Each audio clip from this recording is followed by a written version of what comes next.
In this video, I'm going to show you how to blend in a repair on a textured ceiling.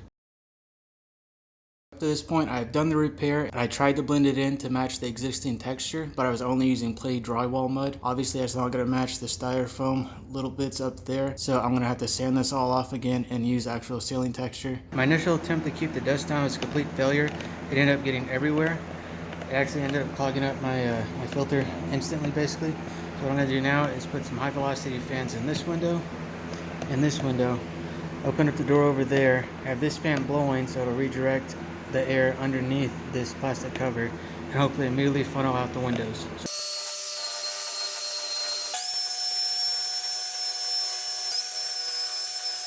Here's the finished product after sanding it with a belt sander and then finishing it off with an orbit sander. It's fairly smooth. It's still a little below the rest of the surface. It should be feathered out enough where you can't tell. I did a test piece on the cardboard to see how it would look once I did it up here. You can see it's a fairly close match. It's slightly different. This is slightly finer than these little styrofoam bits. With that, I'm gonna go mix the ceiling texture and do a little section first before anything else and see how it turns out. To mix the texture, put the dry powder into your mixing bucket. Best to wear the respirator at this point because it'll create some dust.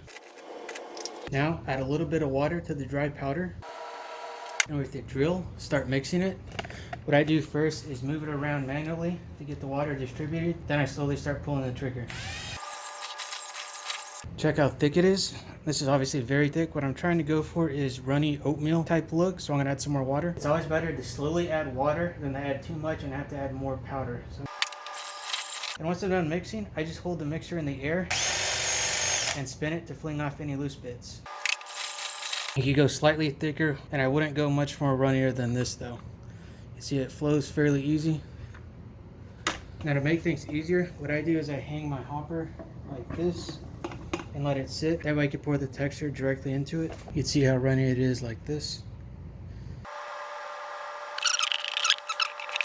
Now bring the hopper, your respirator, goggles, and your spackle knife to the workplace. As far as pressure for the gun, at the gun it's roughly about 50 to 60. This is a good starting point. The exact pressure will depend on how thick your mixture is. After you have filled the hopper, bring the gun and put it next to your workpiece. Do not connect the air yet at this point. Also get a chair handy so you could be close to the ceiling. This is where I'm going to start, so I make sure there's masking there so I don't get any of the texture on the wall. What I'm going to do is start spraying right here. I'm going to start out a little bit past the area where I need to start and slowly lay on the trigger and then be fully applied by the time I'm right here, and then carry it across and then let off as I get closer to the edge and quickly whip it so it feathers out and you won't be able to notice it after the fact. As far as speed, it'll affect how dense the texture is. Do a first pass with a fairly quick speed so you don't put it on too dense, and evaluate if it's the same density as you're trying to go for the rest of the ceiling. Once you have the speed nailed down, you can start making passes. What I found best is to keep a constant velocity and overlap roughly 50% to keep a constant density,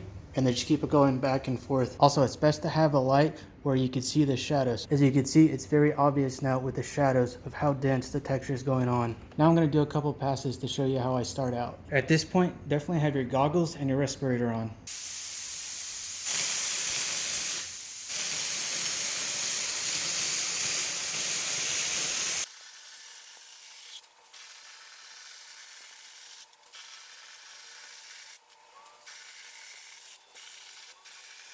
As I'm running low in the hopper, I flick it to make sure the liquid stays level.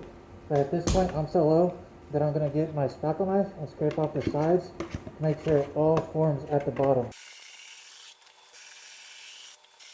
Here's a close-up of what I've done so far. As you can see, it's a fairly close match to the surrounding area. And that's all there is to it. Once you've established how dense it needs to be, you just continue making passes, filling up your hopper till you've completely covered the full repair.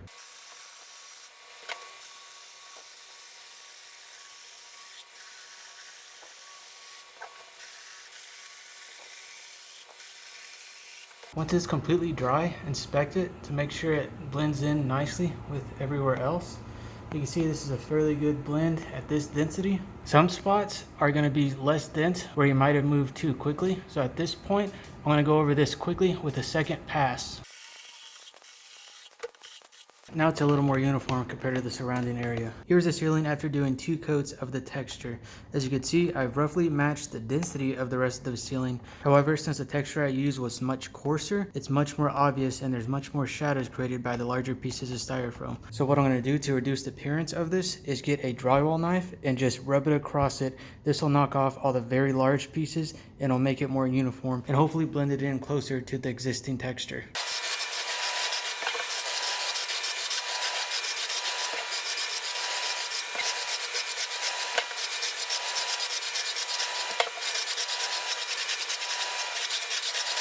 And here's the ceiling after scraping off all the very loose and big chunks. Now this is a fairly close match. The only thing off right now is it's unpainted. So now I'm going to put a heavy layer of ceiling paint on it. Ceiling paint is much thicker than normal paint. So now I'm going to put a heavy layer of ceiling paint on it. It'll fill in this very rough texture, which is just the drywall mud. It has a cracked, mottled appearance. This is the existing ceiling. As you can see, it's already been painted, so it's much smoother.